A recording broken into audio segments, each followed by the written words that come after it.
26장 하반절부터 28장 상반절까지 이어져 있는 큰 본문을 나누어서 설교하고 있기 때문에 두부를 자르듯이 명확하게 구분하기는 힘들지만, 지난 본문의 주인공이 에서였다면 오늘 본문의 주인공은 히브리어로 본문을 읽을 때 5절에서 처음 등장하는 그 리브가입니다. 리브가는 오늘 본문에서 저와 여러분이 방금 읽었듯이 야곱을 시켜서 그의 아버지이자 자신의 남편을 속이도록 사주하는 인물로 등장합니다. 죄를 짓는 사람보다 그 죄를 짓게 시키는 사람이 더 죄가 큽니다. 그렇죠? 근데 지금 리브가는 야곱을 사주하는 인물로 등장합니다. 이번 주에도 노라고 말할 수 있는 그리스도인이라는 책을 읽었는데 그 책에서 야곱을 비난하지만 성경은 야곱을 그렇게 많이 비난하지 않습니다. 오히려 이삭을, 에서를, 리브가를 더 많이 비난하지, 야곱이 아주 나쁜 놈으로 그렇게 그려지는지는 잘 모르겠습니다. 오늘 본문에서 리브가는 야곱을 시켜서 그 야곱의 아버지이자 심지어 자신의 남편인 이삭을 속이도록 사주하는 여인으로 등장합니다. 자기의 아들에게 아버지를, 즉 자신의 남편을 속이라고 부추기고 조장하고 유혹하는 사람이 다름 아닌 우리가 알던 그 리브가라는 사실에 충격을 받습니다. 지금까지 우리가 보아온 리브가의 모습과는 너무나 딴판입니다. 정말 실망스럽다고 할까요? 개탄스럽다고 할까요? 어떻게 이런 일이 가능하지? 지금까지 우리가 보아왔던 리브가는 아브라함급이었습니다. 사라급이었습니다. 정말 믿음의 싱글이었고 믿음의 산모였습니다. 정말 아름다운 온전한 신앙인이었습니다. 처녀 시절의 리브가는 환대의 여인이었습니다. 어떻게 이렇게 환대할 수 있을까요? 청하건대 내 물동이의 물을 내게 조금 마시게 하라.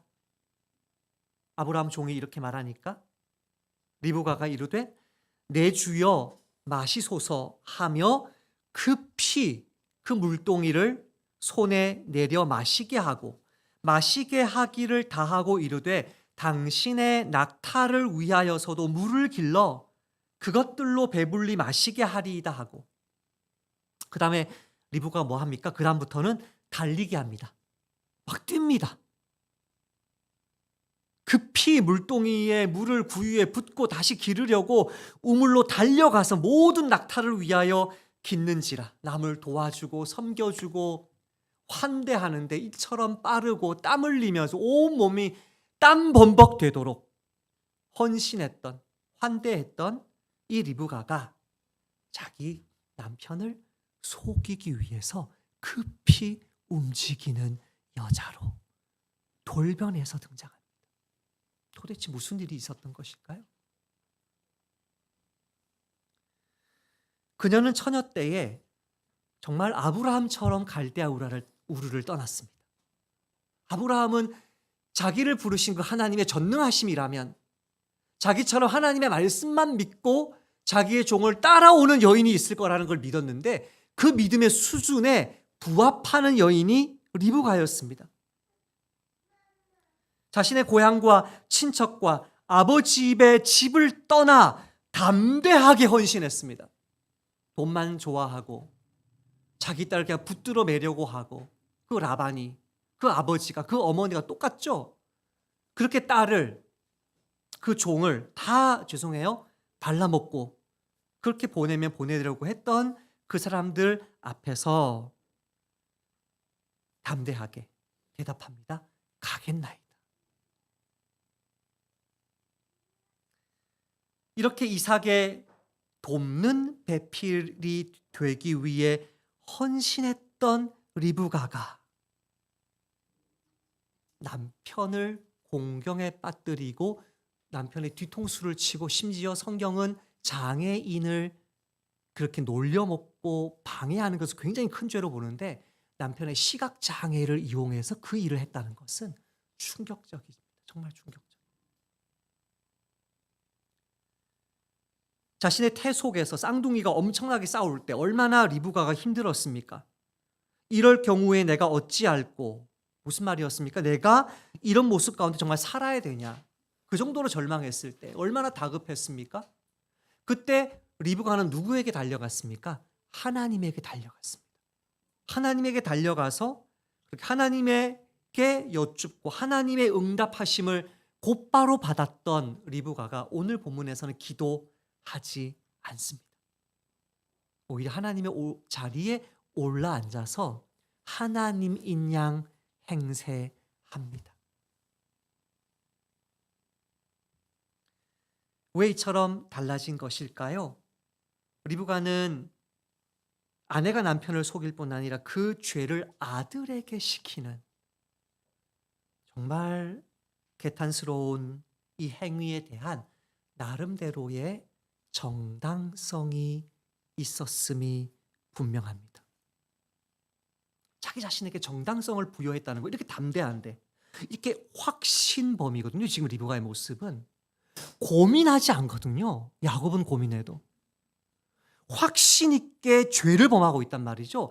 그것은 자기 자신이 이게 정당하다고 느꼈다는 거죠.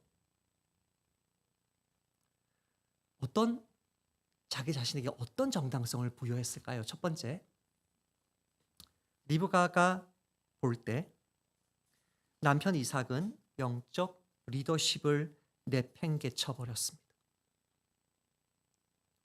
즉 이미 지난주에 살펴보았듯이 에서가 잡아주는 진미에 길들여진 채 큰 자가 어린 자를 섬길 것이라는 하나님의 뜻을 180도 거역했습니다.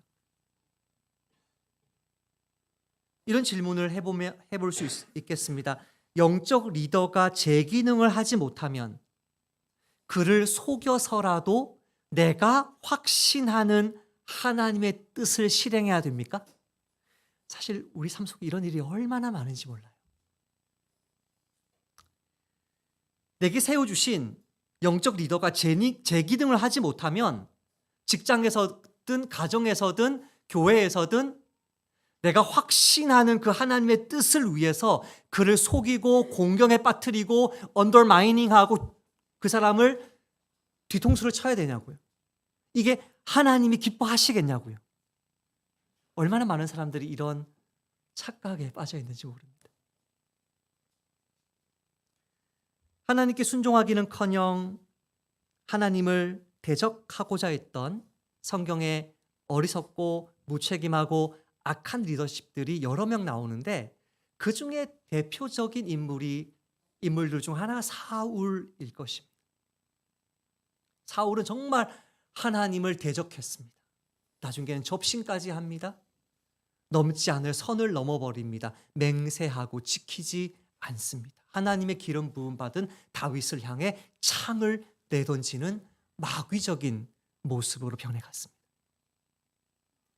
그런 무책임한 영적 리더십을 내팽개친 사울이라면 그 사울을 함부로 처리해도 되는 것입니까? 다윗이 그의 신복들과 함께 도망자 신세로 이곳저곳 떠돌면서 엔게디 광야에 있는 한 굴에 숨었을 때입니다. 그때 사울이 용변을 보기 위해 그 어두컴컴한 동굴 속으로 들어왔습니다. 그때 다윗의 신하들이, 다윗의 신복들이 지금 리브가와 같은 확신을 합니다. 보소서, 여호와께서 당신에게 이르시기를, 하나님의 말씀을 갖다 붙이죠. 이르시기를, 내가 원수를 내 손에 넘기리니 내 생각에 좋은 대로 그에게 행하라 하시더니, 여기서 문제가 되죠. 이것이 그날이니이다. 자, 하나님의 말씀은 사실입니까? 아닙니까? 사실입니다. 큰 자가 작은 자를 섬기는 거 사실입니까? 아닙니까? 사실입니다. 그 하나님의 뜻은 정확한 사실입니다. 그게 그대로 이루어질 것입니다. 그런데 그것을 실행해야 될 때가 지금이라는 거예요. 그것도 하나님이 허락하지 아니하시는 어떤 방법을 써서라. 지금 여기서는 암살이거든요. 암살. 사람을 암살해서라도 이것이 그날이니이다. 야, 얼마나 이게 설득력이 있어요. 티칭의 은사가 있는 것 같아요. 다윗의 마음이 흔들렸어요. 다윗의 마음이 흔들려가지고 막 가는 거예요. 몸이. 다윗도 막 가는 거예요. 칼을 꺼내는 거죠. 그러다가 옷만 살짝 뱀입니다. 진짜 내가 칼을 쓸 수 있는 거야? 일단 그 몸에 옷을 자릅니다. 그때 이 원어 그대로 읽으면 다윗의 마음이 그를 쳤다. 쿵 치는 거죠. 왜 쳤을까요? 어떤 의미로 쳤을까요? 다윗이 그 의미가 뭔지를 이렇게 설명합니다. 내가 손을 들어 여호와의 기름 부음을 받은 내 주를 치는 것은, 아직 사울은 다윗의 주입니다. 그렇죠? 내가 손을 들어 여호와의 기름 부음을 받은 내 주를 치는 것은 여호와께서 금하시는 것이니 그는 여호와의 기름 부음을 받은 자가 됨이니라. 이해할 수는 없지만 하나님은 아직 사울을 살려두십니다. 그 이유는 사무엘 상하를 읽어보시면 압니다.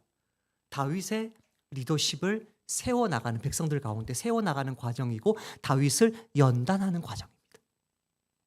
이 과정을 건너뛰는 것을 하나님이 원하지 않으십니다. 야곱도 마찬가지입니다. 이 과정을 건너뛰면 안 됩니다. 사람들 사이에 정말 저 사람이 하나님이 기름 부으신 사람 맞구나, 온 이스라엘이 확인할 때까지 하나님은 다윗을 연단해 가십니다. 두 트랙으로. 그 신비로운 하나님의 경륜 속에 지금은 하나님이 사울을 이스라엘의 왕으로 두신 것입니다. 이런 질문이 우리 속에 올라올 수 있죠. 아니, 다윗이 리브가처럼 이 절호의 찬스에 행동하지 않는다면 이스라엘이라는 하나님의 집이 무너지지 않겠는가? 저 마귀적으로 변한 리더십을 빨리 제거해야 되는 거 아니냐? 이런 반론이 리브가에게 혹은 다윗의 종들에게, 신복들에게 생길 수 있습니다. 그때 다윗이 이렇게 대답합니다. 사울이 나가고 나서 이제 뒤쫓아와서 큰 소리로 외칩니다. 여호와께서는 나와 왕 사이를 판단하사 여호와께서 나를 위하여 왕에게 보복하시려니와 내 손으로는 왕을 해하지 않겠나이다. 와, 다윗은 직면하는 사람이죠. 노라고 말할 수 있는 사람이죠. 잘잘못을 분명히 따지는 사람이죠. 정말 겸손하게 하나님의 뜻에 굴복하지만 분명히 그의 리더십 앞에서, 그의 주 앞에서, 그의 부모 앞에서 하나님이 당신과 나 사이에 판단하시고 당신에게 죄가 있다면 보복하시려니와 나는 내 손으로는 왕을 해하지 않겠습니다. 이것은 제가 개입할 문제가 아닙니다. 판단은 누구 몫입니까? 하나님의 몫입니다. 심판은 누구 몫입니까? 하나님의 몫입니다. 큰 자를 작은 자 섬기게 만드는 것은 누구 몫입니까? 하나님의 몫입니다.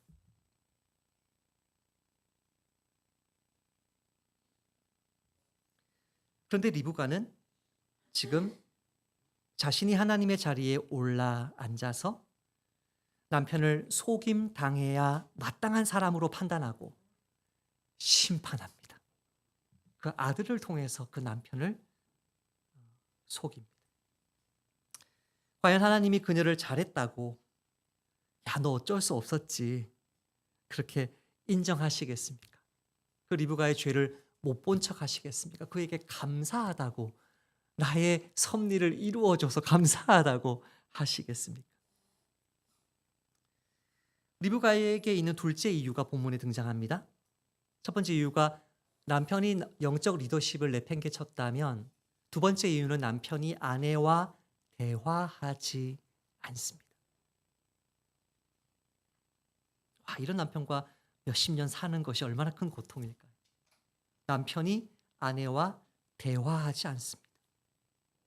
특별히 축복하는 문제는 대화해야 될 문제 아니었습니까? 그의 아버지가, 그의 어머니가 이스마엘과 이삭의 관계, 누가 장자냐, 누가 약속의 시냐를 가지고 얼마나 많이 심각한 대화를 나누었습니까? 근데 이삭은 대화하지 않습니다. 지난주에 살펴보았듯이 후손 축복이라는 이 엄청난 하나님의 나라에, 하나님의 집에 공적인 예식을, 이스라엘 왕조가 되고 나서는 이제 제사장이 축복하지만 이스라엘 왕조가 서기 전까지는 무조건 가장이 축복한단 말이에요. 그건 굉장히 공적인 자리란 말이에요. 누가 먼 길 떠날 때, 죽을 때 다 불러놓고, 온 가족 불러놓고 하는 그것을 사사로이 은밀하게 살짝에서만 불러서 자기 혼자 다 결정하고 그것을 비밀리에 행하는 첩보 영화의 인물 같은 악당이죠. 이 케이스는 첩보 영화의 그 악당 같은 모습으로 이삭이 그렇게 리브가를 완전히 배제, 무시해 버렸습니다. 그러자 리브가는 뭐 합니까? 6절에서 남편을 감시하기 시작합니다. 혹시 여기 자매들 중에 남편 카톡 다 뒤져보는 분 있으시면 회개하시길 바랍니다. 이메일 다 뒤지고 일기장 다 뒤지고 남편을 감시하기 시작합니다. 마치 이런 마음이 아니었을까 싶습니다. 뭐? 아내인 나를 무시해? 어디 내가 당신 맘대로 하게 내버려 둘 것 같아 이 영감아? 하는 그런 모양새입니다. 즉 리브가는 지금 화가 나 있습니다. 돕는 배필인 자신을 무시하고 자기 마음대로 하나님이 버리신 것이 명백한 에서를 축복하려는 이삭에 대한 분노가 리브가의 말에 그대로 묻어납니다. 한번 읽어볼까요? 6절만 한번 읽어볼까요? 6절 시작. 리브가가 그의 아들 야곱에게 말하여 이르되 내 아버지가 내 형 에서에게 말씀하시는 것을 내가 들으니 이르시기를. 내 아버지, 네 아버지가 말이야. 9절에 네 아버지가 말이야. 10절에 네 아버지에게 가져다 드려서. 지금 두 분 혹시 별거 상태 혹은 이혼 상태세요? 지금 보세요. 드라마에서 이런 케이스는 이혼한 부부 사이에 나오는 이야기예요. 자기 자식에게 야 니네 아버지 잘 있냐? 니네 어머니 잘 있냐? 결코 리브가는 내 남편이라는 말을 쓰지 않습니다. 내 주라는 말을 쓰지 않습니다. 사라가 속으로 웃고 이르되 내가 노쇠하였고 내 주인도 늙었으니 내게 무슨 즐거움이 있으리요. 이 당시에 평범한 아내가 평범하게 남편을 가르치는 호칭인 아도니라는 말을 쓰지 않습니다. 듣는 야곱도 조금 이상했을 것입니다. 우리 엄마 왜 이러지 지금? 마치 완전히 등을 돌린, 완전히 분노가 차 있는, 절대 그 사람을 언급하고 싶지도 않은데 자식과 커뮤니케이션을 해야 되니까 언급은 해야 될 때 쓰는 호칭을 반복해서 입에 올리고 있는 것입니다. 화가 단단히 났습니다. 나그네 교회 성도들은 평생 명심해야 됩니다. 특정 사람이 미워질 때마다 우리에게 나타나는 자기 속임의 생각이 있습니다. 화가 날 때마다, 누가 미울 때마다 그에 대한 나의 비협조, 그에 대한 나의 비열한 공격, 비난을 정당하게 여기는 것입니다. 저런 자는 이런 대우를 받아도 싸라고 착각하는 것입니다. 누가 미울 때, 누가 나에게 정말 잘못했다고 생각할 때 자기가 지금 악을 행하고 있으면서 그 악이 정당하다고 생각하는 거죠. 이 자기 속임입니다. 자, 옆 사람과 인사할까요? 이렇게 인사합시다. 우리 그때 정신 차립시다.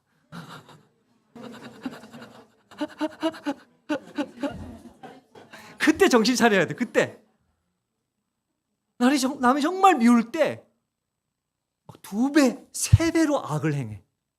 네? 리브가도 그랬을 것입니다. 남편에게 화가 나 있으니까, 남편이 미우니까 이 정도의 비열한 책략은 눈 하나 깜짝 않고 버릴 수 있는 거예요. 눈 하나 깜짝 않고. 12절 13절 말씀입니다. 아버지께서 나를 만지실진데 내가 아버지의 눈에 속이는 자, 이 디셉션이죠. 속이는 자, 이 죄명이 그대로 드러났어요. 복은 고사하고 저주라는 말이 등장했어요.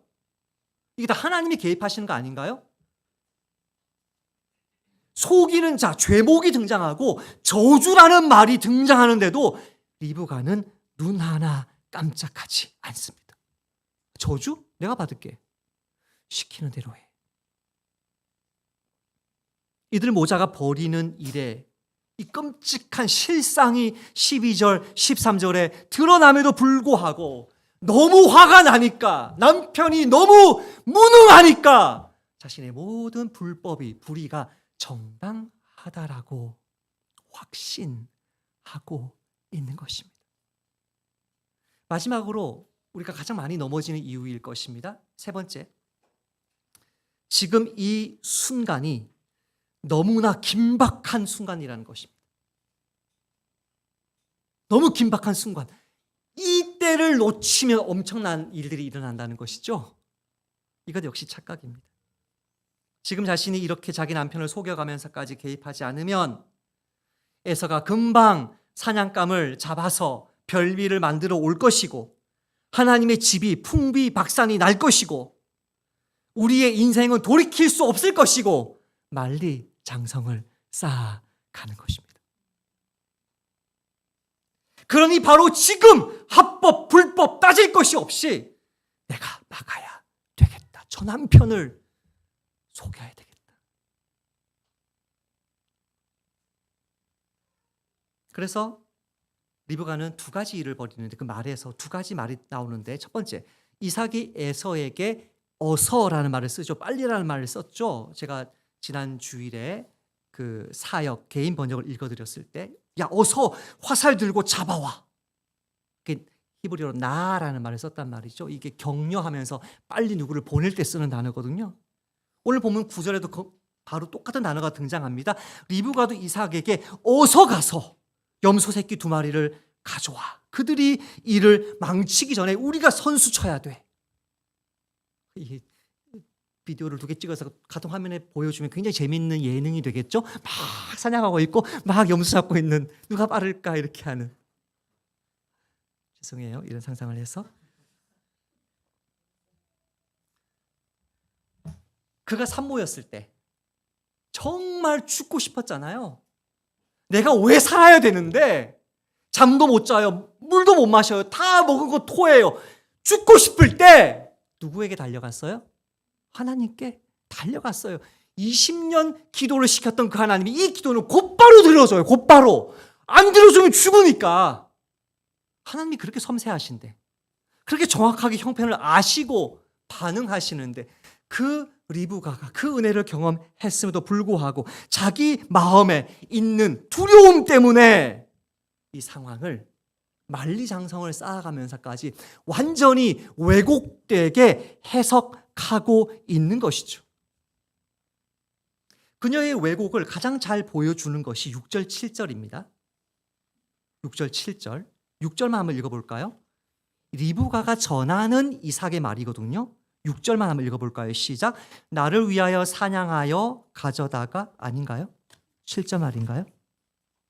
7절만 읽어봅시다. 시작. 나를 위하여 사냥하여 가져다가 별미를 만들어 내가 먹게 하여 죽기 전에 여호와 앞에서 내게 축복하게 하라 하셨으니.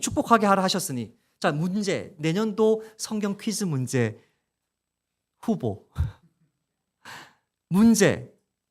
지금 이 리브가의 말에서 이삭이 실제로 하지 않은 말은 무엇일까요?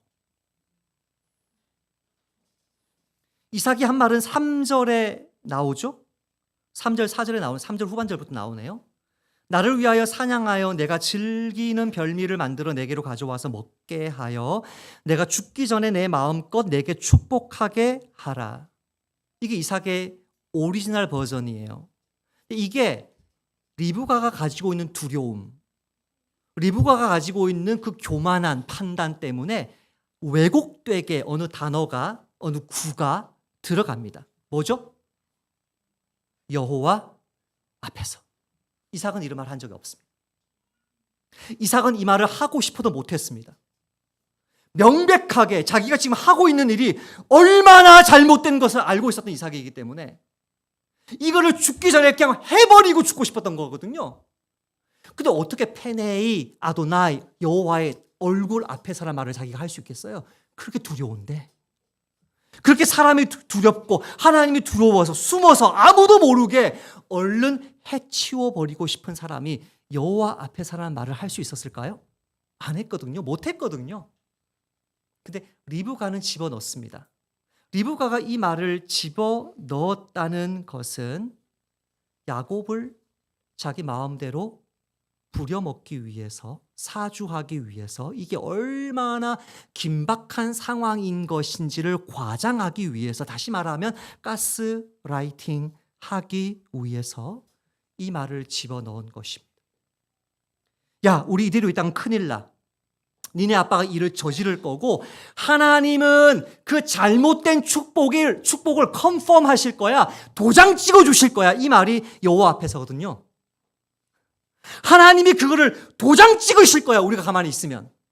완전한 착각이거든요.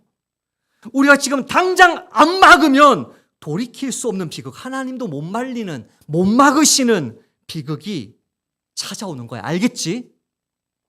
아들을 가스라이팅 시키는 거예요. 그러니까 8절에 야곱을 밀어붙여요. 명하는 대로 해. 야곱의 의견을 물어본 게 아니에요. 아들의 의견을 물어본 게 아니에요. 우리 부모님들 중에 아들, 아이의 의견 물어보지 않고 막 명령하는 부모가 있나요? 빨리 회개하고 주님이 원하시는 모습으로 돌아오시기를 축복합니다. 13절에 내 말만 따르고 가서 가져와. 와, 무서운 엄마예요. 침해하는 엄마, 지배하는 엄마, 선을 넘어도 한참 넘은 엄마, 노라고 말할 수 있는 그리스도인에서 부정적인 예화로 등장하는 엄마. 묻겠습니다. 이삭이 하지도 않은 당신의 이름까지 들먹여가며 이렇게 자기 아들을 가스라이팅하는 그 리브가를 하나님은 어떤 눈으로 바라보셨을까? 야, 내가 무능했는데 너 나 도와주니까 정말 고맙네. 그렇게 하실까요? 이럴 경우에 하나님이 일하시는 방식이 무엇인지를 에스더서의 모르드게가 정확하게 보여주었습니다. 모르드게는 에스더에게 이렇게 말합니다. 이때에 내가 만일 잠잠하여 말이 없으면 유다인은 다른 대로 말미암아 노임과 구원을 얻으려니와. 유다인은 다른 대로 말미암아 노임과 구원을 얻으려니와. 만약 하나님의 백성이 해야 할 일을 제대로 하지 않으면 하나님은 다른 방법, 다른 사람을 써서라도 그 일을 이루실 줄 믿습니다. 이 긴박한 순간에 어떻게 에스더가 나서지 않는데 다른 길이 나타날 수 있단 말이니까 답은 간단해요. 따라서 합시다. 하나님은 하나님이시다. 하나님은 하나님이시다. 하나님은 무에서 유를 창조하고 없는 것을 있는 것처럼 부르시는 하나님이신데 그 하나님이 내가 불법을 저지르면서까지 나대는 것을 기다리고 계신다고 생각하세요? 일례로 만약에 지금 리브가가 야곱이 이런 일을 벌이지 않았다면 여러 가지 옵션이 있는데 순종하지 않은 사람한테는 보여주지 않는 옵션인데, 예를 들어 에서가 사냥하러 갔어요. 에서 사냥 잘해요? 못해요? 잘해요. 근데 그날은 하나도 안 잡히는 것. 사냥의 실패. 자, 두 번째, 더 약간 웃으시겠지만 사냥이 성공했어. 뭐의 실패? 요리의 실패. 불 조절을 잘못한 거지. 다 타버린 거지. 갑자기 강풍이 불어서 냄비가 날아가 버리거나. 예? 아주 웃을 일이 아니에요, 이게. 다 요리까지 했어. 그런데 딱 들어가려고 하는데 갑자기 구름이 이삭이 있는 그 텐트에 임하면서 이 대오판의 신현이죠. 어마어마한 영광이 임해버리니까 얘가 졸도하고 이삭도 졸도하고. 하나님이 대면하는 거죠. 이삭아, 너 왜 이러니? 마지막 더 갑자기 음식 잡수소서 하고 입에 넣으려고 하는데 이삭이 혼수 상태에 빠지고. 죄송해요. 너무 잔인했나요?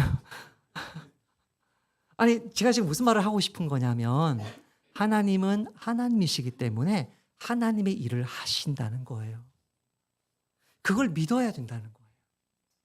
지금 급하니까, 지금 긴박하니까 내가 나서야 된다. 그것도 불법을 행하면서, 불의를 행하면서. 우리 하나님은 하나님이세요. 이런 악법을, 악한 수단을 쓰지 않았어도 우리 하나님은 얼마든지 당신의 뜻을 이루실 수 있다는 사실을 믿어야 합니다.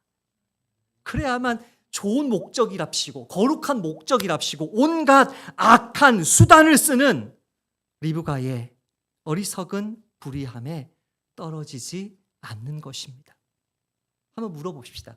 리브가가 지금 이렇게 남편 속이고 아들 통해서 남편 속이고 죄를, 악을 사주해서 이렇게 하면서 뭐를 기대했을까요? 뭐를?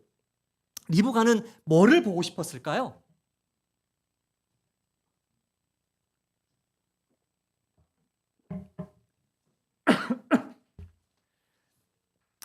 하나님의 집에 하나님의 영광이 임하고 그분의 뜻이 온전히 펼쳐지면서 그 야곱이 참 장자권을 받아서 그 가정을 멋지게 세우는 모습을 바라보면서 그렇게 늙어가는, 그렇게 노후를 보내는 그런 꿈 꾸지 않았겠어요?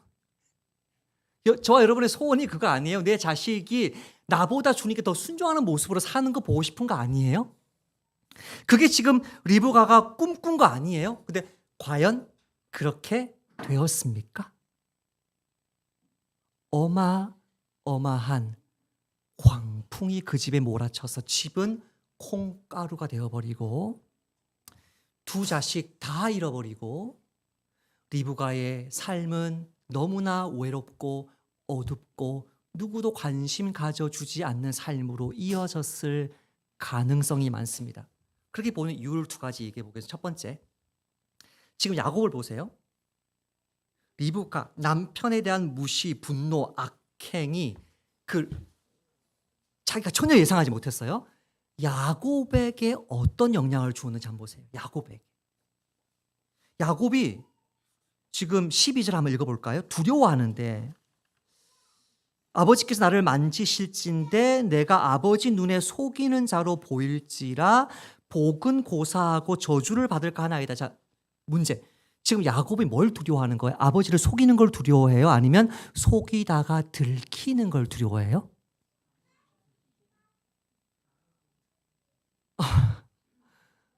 여러분, 아버지를 속이는 죄를 두려워하는 야곱이에요? 아니면 그거 속이다가 들킨, 성공 못할까 봐 두려워하는 거예요? 우와, 여러분 이런 목사 만나고 싶으세요? 화로다 나여 망하게 되었도다. 아니 이 정도의 인격은 보통 왜곡된 인격이 아닙니다. 지금 리브가는 야곱을 철저히 자신의 본으로서 이 아이를 형성하고 있습니다. 아버지에 대한 자기의 말, 남편에 대한 자기의 말, 태도, 그 모든 것을 통해서 이 아이를, 말을, 생각을, 행동을 형성하고 있습니다. 이 아이가 누군데요? 큰 자가 작은 자를 섬긴다고 말할 때 약속의 시 중에 하나거든요. 이 야곱을 통해 하나님의 나라가 건설될 거거든요. 묻겠습니다. 하나님이 이런 야곱의 왜곡되고 뒤틀린 인격을 그대로 쓰실까요? 어마어마한 연단이, 혹독한 연단이 야곱을 기다리고 있을 것입니다. 묻겠습니다. 이런 혹독한 연단이 엄마랑 아들이랑 짝짝꿍 평안하게 집에서 살면서 이루어질 수 있을까요? 일단 둘을 떼놓을 것입니다. 자기가 가장 사랑하는 아들을 잃게 될 것입니다.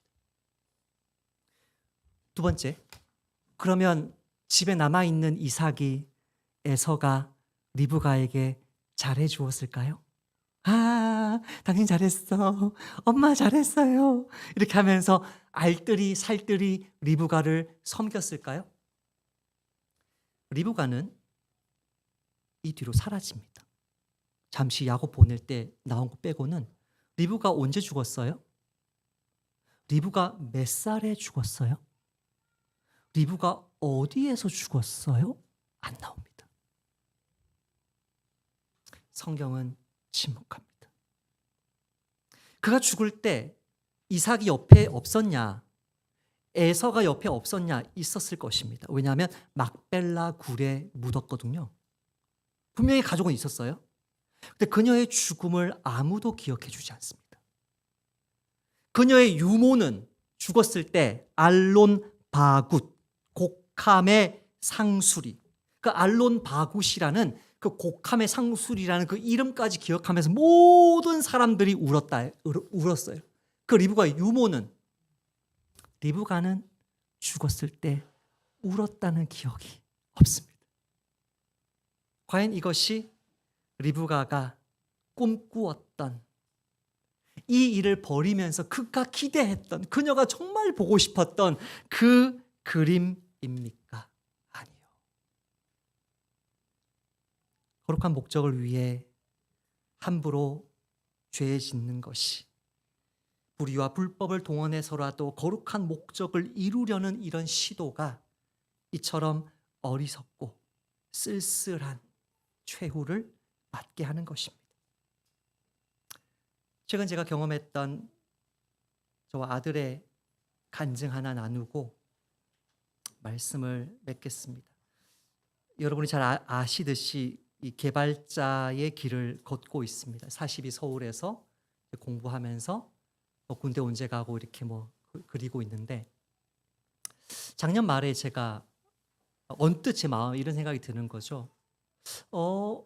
얘가 작년 초에 42 서울 들어가기 전에 그 포트폴리오, 개발자의 포트폴리오를 내는 전형으로 그 우리나라에서 이 개발자들이 가장 선호하는 이 대학에 그렇게 포트폴리오 경쟁 전형으로 들어갔는데 떨어졌거든요. 떨어지고 나서 보니까 그 포트폴리오 하나 만드는데 학원에서 모든 강의 수업 다 받고 이렇게 하고 있는 거를 나중에 이 아이는 알게 된 거예요. 자기 집에서 딱딱딱 해가지고 하는 정도가 수준이 아니었던 거죠. 엄청난 수준의 포트폴리오를 다 낸 거죠. 떨어지고 나는 그냥 42 서울에서 2년 공부하고 프랑스든 어디든 공부해서 그렇게 군대도 갔다 오고 이렇게 하겠다. 존중해. 이렇게 이런 시간이었다가 제 마음에 얘가 중간에 뜰 수도 있지 않을까? 붕 이렇게 삶이 좀 뜰 수도 있지 않을까? 그래서 제가, 야, 너 이번에 한번 전형을 성적 전형으로 한번 넣어보는 게 어떤? 너 공부 잘하잖아. 성적 전형으로 한번 넣어봐. 그래서 얘가 두말하지 않고 순종하는 거예요. 얘가 어떤 애였냐면 고2 때인가 고3 때인가, 아빠 나 고등학교 졸업하고 한 2년 아무것도 안 하고 집에 있어도 돼요. 그래서 그렇게 하시라. 그랬던 애인데, 그래서 제가 이 말을 하면 당연히 안 한다고 생각할 정도로 순종을 바로 하는 거예요. 그래서 야, 고맙다. 그래서 이제 순종하고 나서 며칠 있다간가, 그래서 원서 다 쓰고 이제 낸 거예요. 그 성적 전형으로 내는 그 전형 이름이 뭔지 몰라요. 제가 아들의 대학에 전혀 관심이 없어가지고 전형이 하여튼 성적 전형하는 그 전형이 있는데, 그렇게 하고 나서 제가 제 방에 들어와서, 근데 아빠 저한테 왜 넣으라고 했어요? 그러는 거예요. 이제 본심이 나오는 거죠. 그래서 제가, 아니 그냥 아빠 생각하다가 한번 얘기해봤는데 너가 좋다 그러길래 너도 좋아하는 줄 알았지? 그랬더니, 그러면 아빠는 엄마가 옆에서 막 이렇게 아빠를 찔러서 저한테 얘기한 게 아니었어요? 그러는 거예요. 아니지. 엄마가 찌른다고 아빠가 할 사람이냐? 이렇게 하면서 이제, 아니야, 엄마는 아무 상관도, 아빠가 갑자기 생각이 났는데 너한테 이렇게 한 거야. 아, 그렇군요. 아빠를 오해했어요. 저 합격해도 안 가요. 그래서 그렇게 하시라고. 그렇게 하시라고. 네 마음대로 하세요. 그렇게 하시라고. 이렇게 된 거죠. 그러다가 한 달이 지났나요? 벌써 결과 발표 다 지나고 나서, 얘가 합격해도 안 간다 그러니까 그때 내가 뭐라고 얘기했냐면, 그럼 합격 여부를 확인하지 마. 제가 그렇게 얘기했거든요. 그러면서 이제 또 저희 방에 찾아왔어요. 제가 방에 있으면 이제 코너에 이제 책상이 있는데 와서 아빠 혹시 모르는데 합격 여부를 확인해 볼까요? 그러는 거예요. 그래서 제가 안 간다며. 근데 너가 확인하고 싶으면 해보든지 해가지고 쪼르르 자기 방에 가더니 다시 쪼르르 왔어. 확인 기간 지났대요. 그래서 제가 뭐 괜찮네. 너 안 간다며. 뭐 상관이 있냐. 그러다가 12월 22일 제가 여기 사무실에서 공부하고 있는데 전화가 온 거예요. 아빠, 저 합격했대요. 지금 바로 2시간 안에 얘기해 줘야 되는데 갈지 안 갈지. 근데 애 목소리가 떨리는 거 있죠. 왜 떨리지 얘가? 얘가 왜 업됐지? 분명히 어떤 심경의 변화가 찾아온 거죠. 그 사이에 뭔가 모를 어떤 외로움이라든지 미래에 대한 불안함이라든지 어떤 분명한 심경의 변화가 찾아온 거죠. 그래서 아빠 30만 원 돈 있어. 이거 지금 넣어야지. 지금 등록금 낼 때까지 2주 시간 뭐 준대요. 2주인가 이틀인가 시간 준대요. 30만 원 있지. 이렇게 넣었어요. 그래서 얘가 대학생 된 거예요. 그 학교에 제가 이번 주 월요일에 그 입학식 간 거예요. 너는 꽃. 네?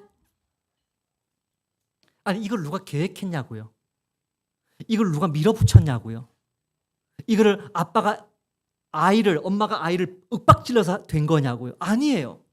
하나님은 다 당신의 뜻대로 이 아이를 인도해 가신 거거든요. 처음에 이 아이 대학 할 때 저희가 금요기도 때 1년 전에 제가 했던 기도 저 아직도 기억하는데 하나님 이 아이를 조금 사랑하시면 이번 그 포트폴리오 전형에 붙여주시고 방황이 없게 하시고 많이 사랑하시면 완전히 낮추셔서 겸손해지게 만들어 달라고. 그래서 얘가 1년 동안 겸손해진 거거든요. 그래서 갑자기 이렇게 얘가 변한 거거든요. 그래서 제가 졸지에 대학생의 학부모가 된 거거든요. 얘가 대학 합격하고 나서 지난 2달간 무슨 걱정했냐면 아빠 경기도 이천에 그 학교 어떻게 내가 지금 기숙사도 안 돼. 나는 경기도 분당인데 어떻게 뭐 자취 아빠 돈 없잖아. 내가 지금 학교 버스는 양재역에서 있는데 집에서 양재까지 올라가는데 50분. 거기서 또 학교까지 뭐 어떻게 다녀요? 제가 야, 너 방법이 안 나오지? 응. 방법이 안 나올 때 기도하기 얼마나 좋냐? 하나님이 역사에 주셔야만 하는 상황 아니냐? 기도하기 얼마나 좋냐? 코너로 너를 모시는 거 아니냐? 그렇게 제가 이야기하고 한 달 지났을까요? 카톡에 땡 왔어요. 아빠, 셔틀버스 이제 미금역에 온대요.